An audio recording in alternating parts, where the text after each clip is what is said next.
সারা দেশে বাংলাদেশ রেলওয়ের রানিং স্টাফদের কর্মবিরতির কারণে ময়মনসিংহেও ২৮ জোড়া ট্রেন চলাচল বন্ধ হয়েছে। ভোগান্তিতে পড়েছেন ময়মনসিংহের কয়েক হাজার যাত্রী।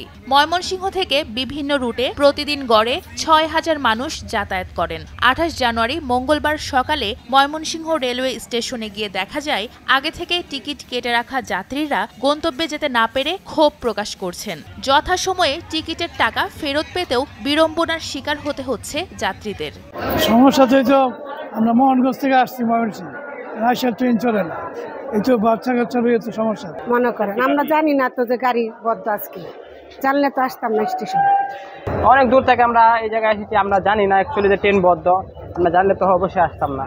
এরকম হবে আমরা আইসা দেখি এমন এমন সমস্যা, যেরকম হপাই আমরা হপাই যে যাইতে পারছি এত এত মানুষ এই জায়গায় ঘুরতে ফিরছে, অবস্থা খারাপ।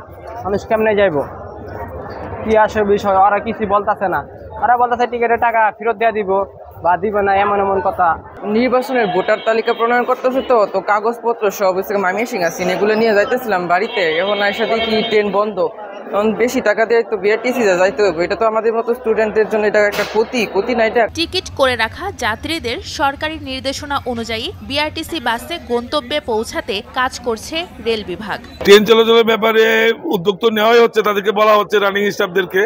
তাদেরকে পাশাপাশি আপনারা জানেন কিনা জানি না, যেসব স্টেশনে ট্রেন আটকা আছে তাদেরকে বিকল্প বিআরটিসি বাসে যাওয়ার জন্য সরকার একটা অনুমতি দিয়েছে। এর আগে গত ২রা ডিসেম্বর থেকে ৯ ডিসেম্বর পর্যন্ত মাইলেজের দাবিতে সারা দেশের মতো ময়মনসিংহেও কর্মবিরতি হয়। সে সময় ৩টি রেলপথে ৮ জোড়া এবং ঢাকা দেওয়ানগঞ্জ রেলপথে ভাওয়াল মেইল ট্রেন চলাচল বন্ধ ছিল।